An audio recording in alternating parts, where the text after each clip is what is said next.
He's one of Broadway's fastest rising stars. After starring in big hits like Wicked and Hairspray, he got everyone's attention as the mysterious teenage son in Next to Normal. Now he's playing conman Frank Abagnale Jr. in the sure-to-be hit Catch Me If You Can. Please welcome Aaron Tveit. Hey guys. How you doing? Doing really well, thanks. Okay, you're 27 years old. Yep. You are starring in a big Broadway musical. Is this like a dreams come true moment for you? Yeah, it really is. I mean, this show, I've been a part of it for a long time, but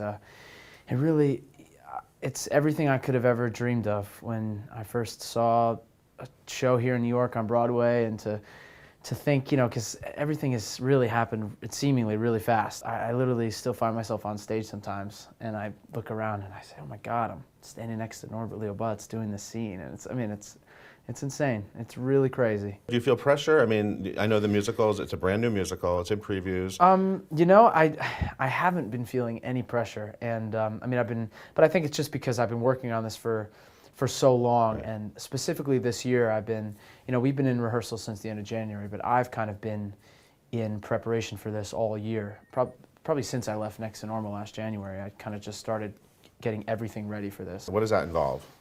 It involves, the classes that I was taking all year and keeping myself healthy and getting my voice in shape to be ready for this. And then specifically, the last 3 months before we started, I started working out with a trainer, and that was just to kind of get myself as injury-proof, knock on wood, as possible for this kind of marathon of a show that I have to. Was that because of your shirtless scenes? It was not because of my shirtless scenes. It was because of all the dancing and all the running around I do. The last thing I wanted to do was blow out a knee, so I wanted to make sure that I was in the best shape possible for that. But what you asked about the pressure, I haven't been feeling it consciously, but actually I just had a massage yesterday, and my neck has been so tight that I think subconsciously I'm holding out all the pressure right there. But no, I feel good. But I think I've been able. On opening night, your head will explode. My head's going to explode on opening night, definitely. So let's set this up. The way the show opens is that your character is being arrested. Yeah, being arrested in the Miami, International Airport terminal, and then kind of because of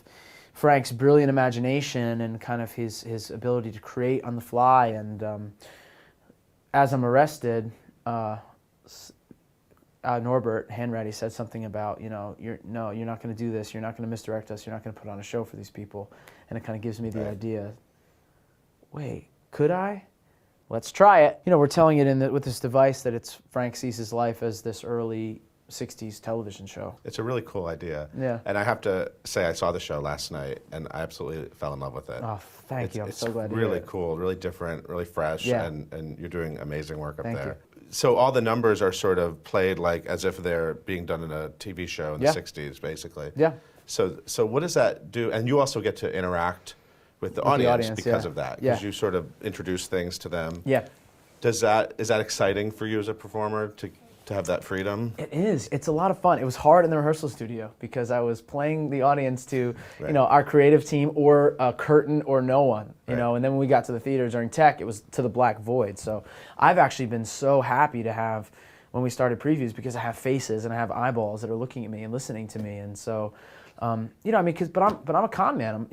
I do bad stuff to people. So it's kind of in a very Shakespearean way, I'm an anti-hero. So I have a big task to try to get the audience on my side. And so it's a very interesting dynamic that I get to have with the audience. It's a whole nother character in the play every night for me. This kid conned what, like over $5 million out of people?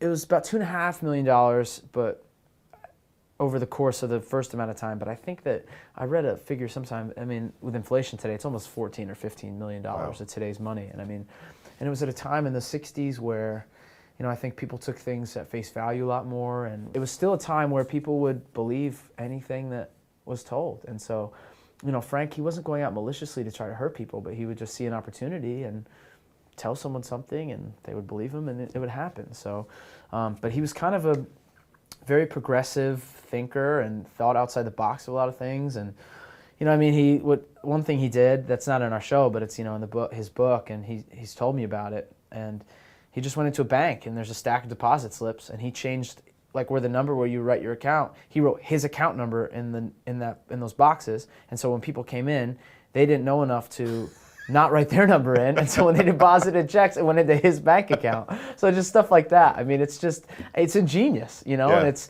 you wouldn't think of it, but he just thought of it before anyone else did. Or another great story that I love that he tells is while he was flying as a Pan Am pilot around the world, he would get to the airport and he would see that there was a drop box for the rental car companies, and people would leave their money and the keys in the rental car box. And so what he did, he went to a costume shop and rented a uniform, like a security guard uniform, and put a sign on the box that said, "Box out of order, leave with security guard." And he just sat there, and people just handed money to them all day for their rental cars. So just things like that he was just, his brilliant imagination. And so this real person had this kind of mind, and so now to put it in a Broadway theater and tell the story of just this person who has an imagination that's boundless and he can jump not from just A to B or C, he can jump to A to F in a matter of seconds ahead of people. So I think it really lends to a musical, and because musicals it's a fantastical way to tell a story anyway. So I think that's why this story fits so well into musical form. And you know, we're not trying to just put the movie on stage. We're trying to tell this man's incredible story in an incredible way. It's not at all the movie. Yeah. I mean, it's really not. It's the same story, but it's not like a scene for scene adaptation. Which I think hopefully will be the success in the way that we're telling the story. Because I think sometimes when movies have been adapted to musicals, that the faults that have occurred sometimes is they just try to put the movie on stage. And, you know, I mean, theater is a totally different medium than film, you know, and so we have the opportunity to tell it in a way that, you know, film, you know, can't tell. And you also then have less worries of people comparing you to Leonardo DiCaprio. Yes, definitely. But I'm sure you wouldn't mind having his career. Absolutely not. I mean, I've been a huge fan of his for a long time, and anytime anybody asks me if I'm worried about comparisons, I say, of course not. If anyone compares me to Leonardo DiCaprio, I think that's such a compliment. But because I get to narrate the story, and I get to bring the audience along, and I get to fill them in on maybe what Frank was thinking or what I'm thinking, what I'm going through. It's not just a linear story that like as Leonardo was approaching in the movie. I think I get to have a little more fun than he did, you know. Yeah.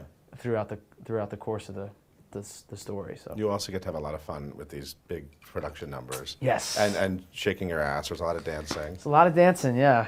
I'm trying to keep up, man. There's some amazing dancers on my show. I'm just trying not to look like a fool next to them. Yeah, there's a lot of sort of A-list Broadway chorus people on the show. Yep. Did you make a fool of yourself in rehearsals at all? A couple times, yeah. I tripped a couple of them a couple times and felt like I laid a big egg and felt terrible, and you know, I felt like I was in the way, but it's okay now, knock on wood. and some great songs from Mark Shaman and Scott Whitman. Score, yeah.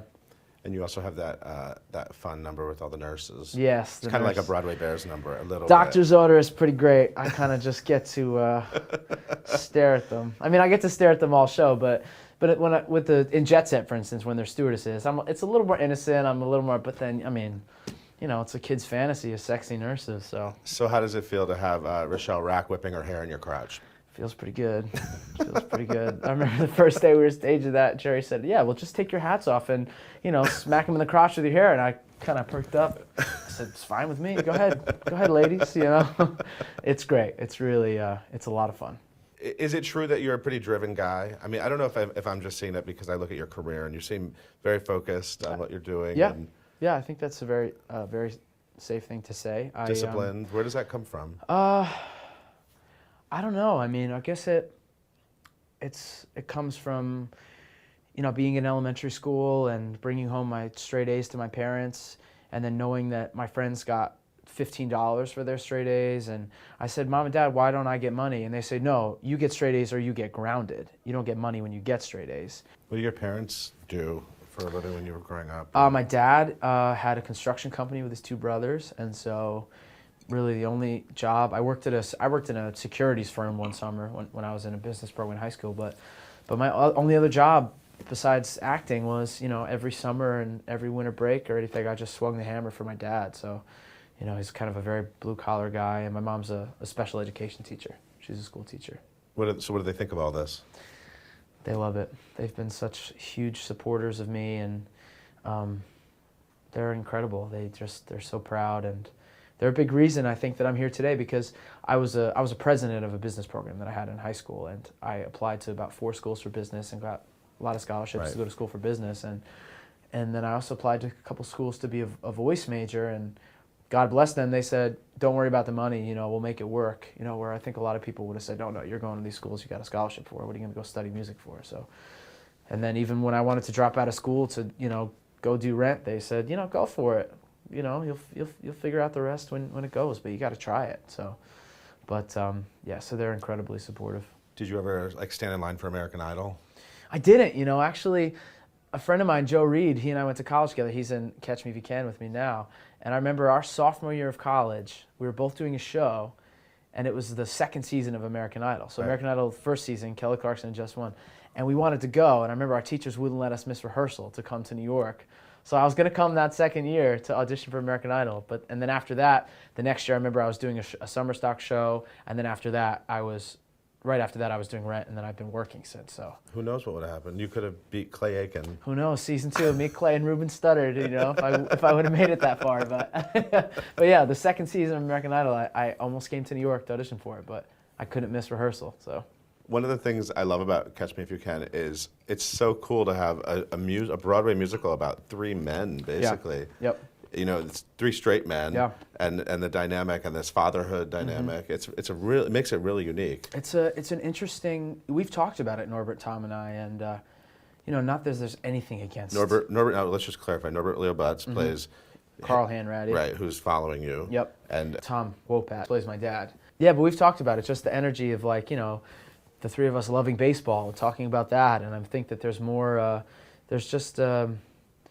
I don't know, and the two of them are such men of the theater, I mean, Tom has this weight to him that is just he's unbelievable presence on stage, and he's such a smart actor, and I mean, he asks such incredible questions in rehearsal, and I mean, I love working with him, and Norbert in the same way is brilliant. I'll never forget when we were rehearsing for the Seattle production, just sitting in a room about, a tiny room with he and Jack, who already had a shorthand from working together in Dirty Rotten. And they're both classically trained. I just remember sitting in the room after the first day thinking, oh man, I got to catch up here. Because they were just like the things that they were talking about. And so it's been amazing for me to work with these people because they're brilliant.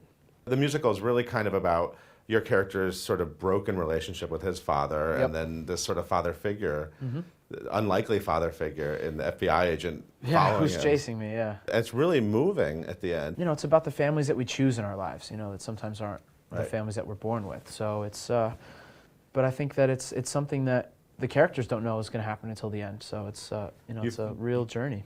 Now, I want to talk a little bit about Next to Normal because you were terrific in Next to Normal. A lot of people remember you from that show. You actually left Next to Normal to do Catch Me If You Can in Seattle. I did. I left. It was the day of the Tonys in 2009. We performed at the Tonys, and then I went to the party, and then I went home, got in a car, and got on a flight at 5 o'clock in the morning. You did the that day weird. after. You did that weird Stockard Channing moment Yes, on the Tony. yes, I did. It was great. You were Stockard Channing's Me young and Stockard, boy. it was wonderful. I forgot about that. Yeah. That was kind of fun. Yeah, it was a lot of fun. But I went right to Seattle, and then did the out-of-town production, and then I went back to Next to Normal after our Seattle thing. Right. Now, is it safe to say that you didn't know Next to Normal would be the hit it became? Because I loved the show, but I was surprised. Well, that even back at Second Stage, even back at the reading before Second Stage, we all knew something was there. We all knew something was in there. I remember we read through the second act one of our first days before we left to go to DC, and we all just like wept at the end of it because everything that we thought it could be at Second Stage, that we'd hoped it to be, all of a sudden it was. And all those things that we had, and we just knew that the show was something really, really special. And then once audiences saw it in DC, we were convinced that it wasn't just us. We weren't crazy, that other people thought it too. So it was a very exciting thing to be a part of, It was very surprising that year that you didn't get a Tony nomination. Thank you. It was very surprising.